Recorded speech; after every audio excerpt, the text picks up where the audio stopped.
Dear aspirants, ఈ వీడియోలో మనం పొలిటికల్ సైన్స్ని ఎలా ఆప్షనల్గా తీసుకోవాలి, at the same time political science and international రిలేషన్స్ని ఎలా ప్రిపేర్ అవ్వాలి అనే దాని గురించి దీన్ని చూద్దాం. ఫస్ట్ అందరికీ కూడా అరైజ్ అయ్యే ఫస్ట్ క్వశ్చన్ ఏంటంటే, how to choose an optional.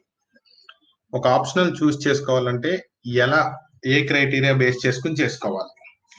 So first one is optional is scoring. So optional అనేది మనకి స్కోరింగ్ కి బాగా ఉపయోగపడుతుంది. కాబట్టి ఈ స్కోరింగ్ ని మనం ఎక్కడ రెడ్యూస్ చేసుకోకూడదు. ఫర్ ఎగ్జాంపుల్, ఆప్షనల్ లో 500 మార్క్స్ ఉంటుంది and it consist of 2 papers. 2 పేపర్లు ఉంటాయి, పేపర్ 1 అండ్ పేపర్ 2, 2 పేపర్లు ఉంటాయి. సో ఈ 2 పేపర్స్ మనకి ఏమవుతాయంటే, ఈ 500 మార్క్స్ లో 50% of the 50% or more than 50%, అంటే మినిమం మనకి ఒక 250 మార్క్స్ ని స్కోర్ చేసేటట్లుండి ఆప్షనల్ తీసుకుంటే మనకి ఎగ్జామినేషన్ పాయింట్ ఆఫ్ వ్యూలో ఉపయోగపడుతుంది. Some optionals is giving more than 300 marks. So 300 marks ని ఇచ్చే ఆప్షనల్స్ కూడా ఉన్నాయి. కాకపోతే ఒక ఆప్షనల్ చూస్ చేసుకునేటప్పుడు అసలు మనకి ఆప్షనల్ తీసుకోవడం వల్ల మనకి నిజంగా ఆ మార్క్స్ స్కోర్ చేయగలుగుతామా లేదా అనేది చాలా ఇంపార్టెంట్. ఎందుకంటే చాలా మందికి బ్లైండ్ గా ఆడెవడో ఒక ఆప్షనల్ తీసుకున్నాడు, నేను అదే ఆప్షనల్ తీసుకుంటాను. ఫర్ ఎగ్జాంపుల్, ఎవరో ఆంథ్రోపాలజీ ఆప్షనల్ తీసుకున్నారు, నేను ఆప్షనల్ తీసుకుంటాను. లేదా ఎవరో పొలిటికల్ సైన్స్ ఆప్షనల్ తీసుకున్నారు, ఎవరో నేను తీసుకుంటాను.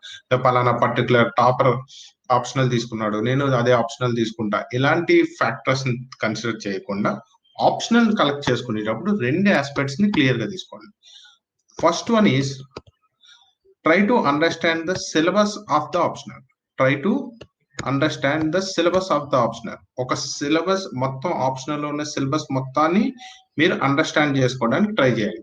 ఈ అండర్స్టాండ్ చేసుకునేటప్పుడు రెండో విషయం, ఒక ఆప్షనల్ తీసుకునేటప్పుడు most important factor, second most important factor, ఈ ఆప్షనల్ ని మీరు అడాప్ట్ చేసుకోగలుగుతారా లేదా. ఎందుకంటే ఆప్షనల్ అనేది 90% ఆఫ్ ద ఆప్షనల్ అనేది కంప్లీట్ గా అనలైటికల్ పార్ట్ లోనే రాయాల్సి ఉంటుంది. ఓన్లీ 10% ఆఫ్ ద ఆప్షనల్ పాయింట్లు మాత్రమే మనం స్టాటికల్ ఓరియంటేషన్ లో రాస్తాం. మిగిలినంతా కూడా అనాలిసిస్ బేస్ లో ఉంటది. కాబట్టి మీరు ఆప్షనల్ తీసుకునేటప్పుడు మీరు కంపల్సరీగా ఆలోచించాల్సింది, నాకు ఈ ఆప్షనల్ సూట్ అవుతుందా లేదా. ఆ ఆప్షనల్ సూట్ అవుతుందా లేదా అని చెక్ చేసుకోవడానికి 2 మెథడ్స్ ఉన్నాయి. ఫస్ట్, ఒక ఆప్షనల్, ఫర్ ఎగ్జాంపుల్ మీకు ఒక పొలిటికల్ సైన్స్ ఆప్షనల్ తీసుకోవాలని అనుకుంటున్నారు. Okay, first political science optional తీసుకుందాం అనుకున్నప్పుడు ఎక్కడైనా యూట్యూబ్ లో కానీ, లేదు అంటే డైరెక్ట్ గా మీకు అవైలబిలిటీ ఉంటే ఆన్లైన్ లో కానీ వెళ్ళి ఒక 2-3 డెమో క్లాసెస్ వినండి. ఆ విని ఎంటైర్ సిలబస్ ని అర్థం చేసుకోండి. అర్థం చేసుకున్న తర్వాత అది మీకు ఉపయోగపడుతుంది, మీరు యాక్సెప్ట్ చేయగలుగుతున్నారు అనేది చూసుకుంటే అప్పుడు తీసుకోండి. Second one is availability of the material. ఎక్కువగా ఒక ఆప్షనల్ తీసుకున్నప్పుడు, ఫర్ ఎగ్జాంపుల్ నేను మ్యాథమెటిక్స్ ఆప్షనల్ తీసుకున్నాను అనుకో, నా మెటీరియల్ అంతా దొరకదు. సో నేను ఆటోమేటిక్ గా కష్టపడాలి. లేదా ఫిజిక్స్ ఆప్షనల్ తీసుకున్నానంటే ఆ మెటీరియల్ కంప్లీట్ గా దొరకదు. సో మీకు ఈ ఆప్షనల్ అనేది తీసుకోవడం చాలా ఇంపార్టెంట్. ఓకే, సో ఈ ఫ్యాక్టర్స్ బేస్ చేసుకుని కనుక మీరు ఆప్షనల్ తీసుకుంటే కనుక you will be very successful.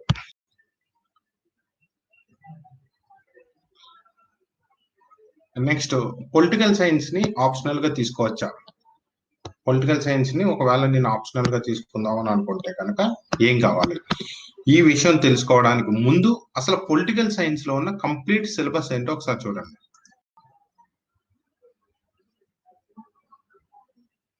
As everyone knows that optional లో 2 పేపర్స్ ఉంటాయి. One is paper 1 and second one is paper 2. 2 papers guarantee ఉంటాయి. అందులో for example comes to the political science. Political science లో paper 1 తీసుకున్నట్లయితే first topic paper 1 ఏంటంటే అది political theory and Indian politics. Political theory and Indian politics. So ఇందులో first session వచ్చేటప్పటికి political theory. ఈ political థియరీలో political theory, what is political ideology, political thoughts.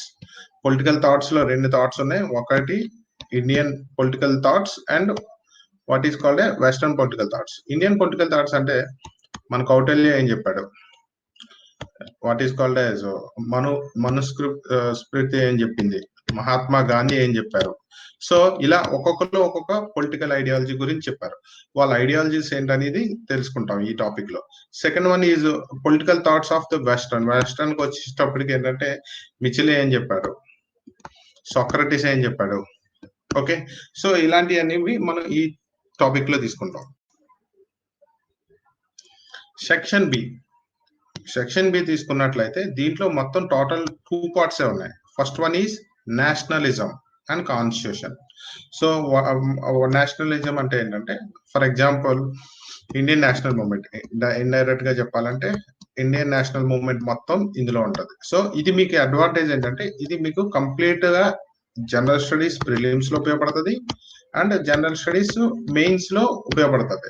So almost all ఇది మీకు general studies topics కింద కూడా వస్తుంది. సెకండ్ ఇది వచ్చేసరికి core polity topics, for example fundamental rights, directive principles, what is called the centre state relations.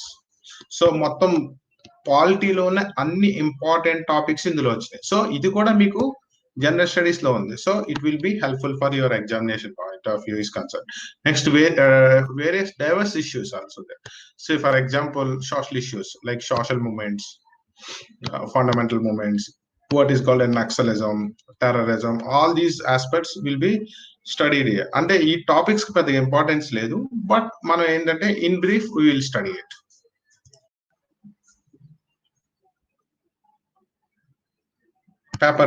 Paper 2 వచ్చేటప్పటికి ఏంటంటే compare to political analysis and international politics.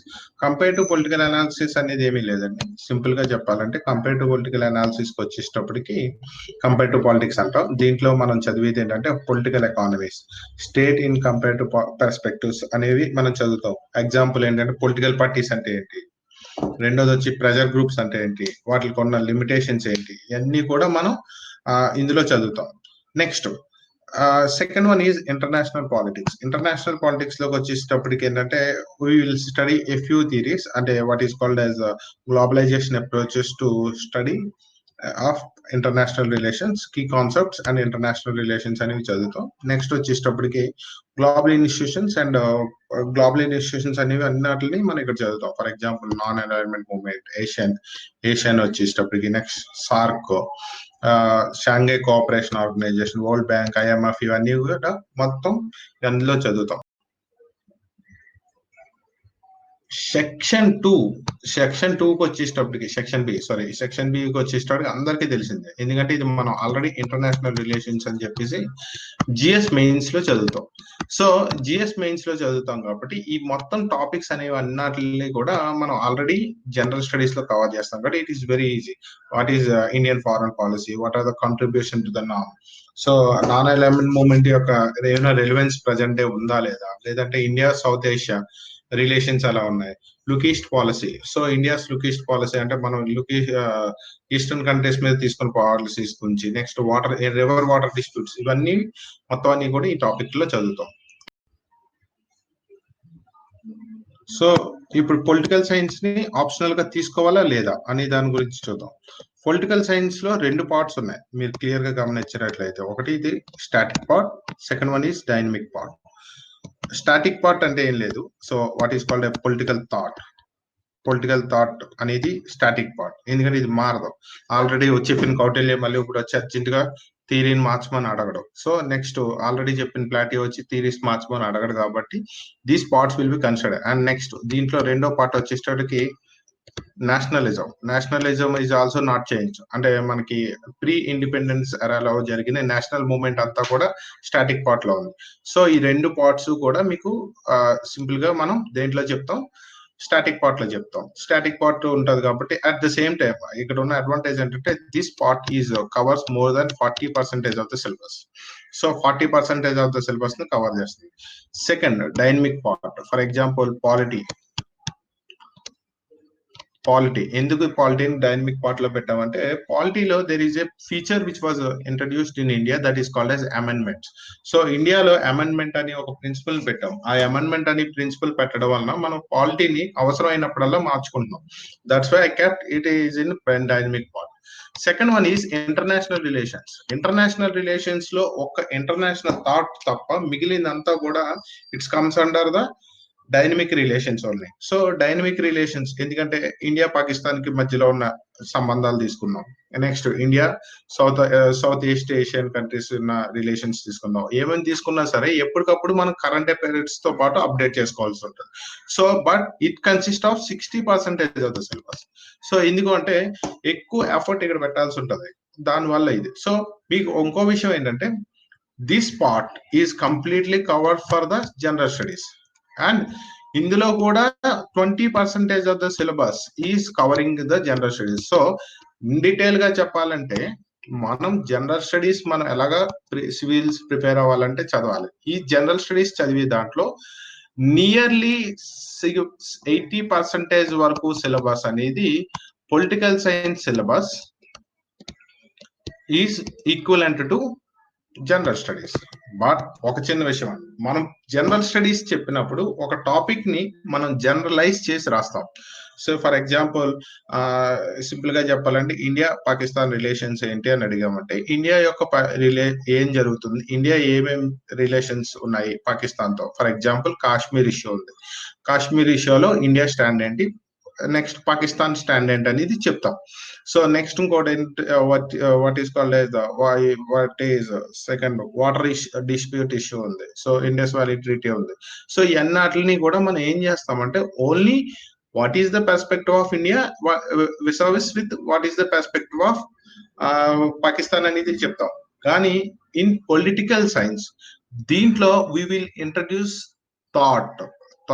Thought is nothing but idea అంటే ఆలోచన అనే దాన్ని మనం ఇందులో ఇన్కార్పొరేట్ చేయాలి. అంటే ఒకవేళ నువ్వు కనుక అక్కడ ఉండే, ఒకవేళ in case of you will be there in the stands of the India, then how you will decide. This topic will be taken care in this one. Okay, thank you.